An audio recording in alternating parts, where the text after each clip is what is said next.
Bom dia, Evelyn, Ronaldo. Bom dia a todos.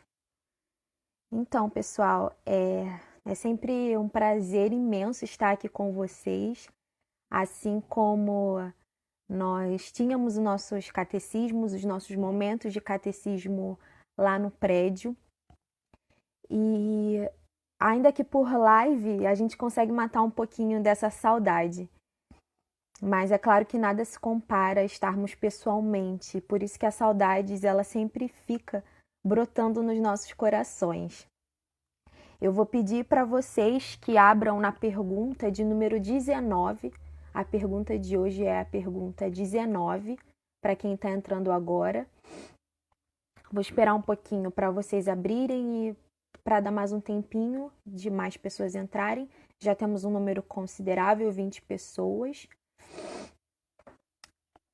Se alguém puder colocar aí embaixo também nos comentários, pergunta 19, para quem for chegando, por favor. Então, bom, pessoal, vou iniciar. Então, vou fazer a pergunta e vou responder, mas acredito que vocês possam responder aí em voz alta nas suas casas. Diz assim: existe como escapar do castigo e ser trazido de volta ao favor de Deus? Sim. Para satisfazer a sua justiça, o próprio Deus, por sua misericórdia, nos reconcilia com Ele e nos livra do pecado e do castigo pelo pecado, por meio de um Redentor. Bom, nós ainda estamos vivendo o momento da Páscoa, segundo o calendário cristão litúrgico. Estamos vivendo, se eu não me engano, é a última semana da Páscoa, a quinta semana, se eu não estiver muito enganada.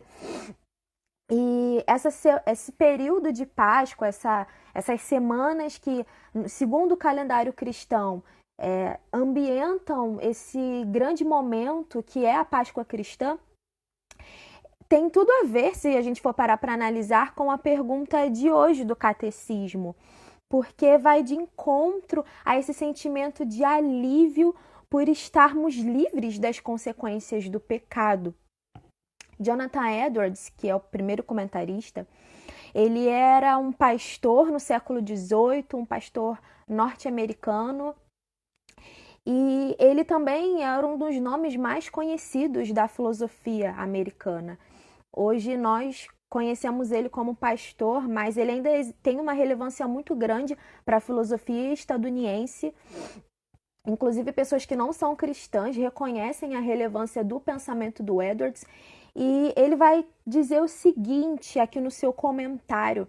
Ele vai nos trazer uma lembrança de que pensar no castigo de Cristo, que foi um substitutivo no nosso lugar, para que recebesse o castigo como expiação, não deve trazer em nós apenas um sentimento de medo relacionado a esse castigo, ou um sentimento de um alívio sem fundamento, mas deve nos trazer um sentimento de olharmos para Cristo e termos essa consciência com nossa mente, com o nosso coração, de que Cristo fez isso por nós humildemente. Então, ele vai trazendo aqui, se vocês puderem ler depois, várias características, vários atributos e perfeições desse Cristo. Ele vai trazendo a sua humildade, vai trazendo a sua graça, vai trazendo o seu amor de uma maneira bem pessoal. E nesse instante, quando estamos lendo, nós nos sentimos apegados a quem Cristo é. E a partir desse momento em que nos sentimos apegados, a gente pode perceber que não é um sentimento de estou impune de todas essas coisas e agora estou livre do inferno, mas é um sentimento e uma atitude pessoal que nós podemos ter em relação a Cristo, sabendo que Ele fez aquilo por nós, no nosso lugar, de uma maneira muito amorosa. Então, Jonathan Edwards traz isso à nossa memória. E Mika Edmison, que é um pastor e doutor em teologia sistemática, ele, se eu não me engano, ele também é americano, e ele vai finalizar o catecismo de hoje nos trazendo que, ao considerarmos os nossos pecados, e como eles nos perturbam e como as nossas fraquezas nos afligem constantemente nas nossas vidas, nós podemos nos apegar à graça de Deus, essa graça que o Evangelho oferece. Então, nesses momentos de perturbação, nós temos uma esperança. O mundo não tem essa esperança. Eles continuam culpados por quem eles são, pelas coisas que fazem. Ou até mesmo chegam ao nível de cegueira que eles não sentem mais nada e que eles não se dão conta de mais nada. Mas nós, ainda que tenhamos esse sentimento de tristeza muitas vezes, essa postura de estarmos tristes diante das nossas falhas, nós temos essa esperança que é ofertada pela boa notícia da salvação e da propiciação. Concluindo, meus irmãos, é que isso possa estar ativo em nossas mentes nesse momento de quarentena, que nós não estejamos desesperados pelo nosso pecado, porque existe graça de Deus sendo ofertada a nós.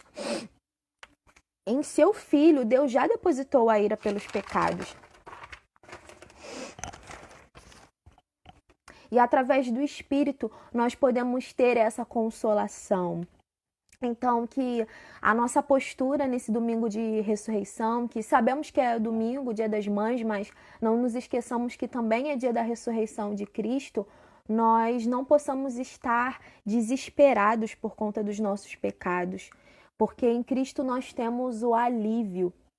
Em Cristo nós temos essa redenção, nós temos essa esperança que sim, é um alívio, mas não é um alívio vazio, não sei se vocês conseguem me compreender, mas não é um alívio religioso de, eu sei que eu não vou para o inferno, sabe? Mas é um alívio de sabermos que temos perdão, meus irmãos. Sim, nossos pecados, eles são terríveis e acredito que cada cristão se sente muito mal quando peca, mas a graça de Deus é infinita. Nosso Deus é perfeito, Ele é amoroso, Ele é infinitamente bom. E foi por meio de todo esse sacrifício de Cristo que estamos livres do castigo, estamos livres da nossa culpa, do nosso pecado. Podemos nos achegar graciosamente ao trono de Deus e ter novamente comunhão com Ele. Então, diante disso, eu peço que vocês me acompanhem no texto de Isaías 53, versículo 10 ao 11, que foi inclusive um texto lido pelo irmão Euler no início, mas vamos relembrá-lo aqui mais uma vez como sendo parte do nosso catecismo. Diz assim: Todavia ao Senhor agradou moê-lo, fazendo-o enfermar. Quando a sua alma se puser por expiação do pecado, verá a sua posteridade, prolongará os seus dias, e o bom prazer do Senhor prosperará na sua mão. Ele verá o fruto do trabalho de sua alma e ficará satisfeito. Com o seu conhecimento, o meu servo, o justo, justificará muitos, porque as iniquidades deles levará sobre si. Então, diante disso, mais uma vez, eu trago à memória de vocês a pergunta 19. Existe como escapar do castigo e ser trazido de volta ao favor de Deus? Sim, para satisfazer a sua justiça. O próprio Deus, por sua misericórdia, nos reconcilia com Ele e nos livra do pecado e do castigo pelo pecado, por meio de um Redentor. Oremos ao Senhor.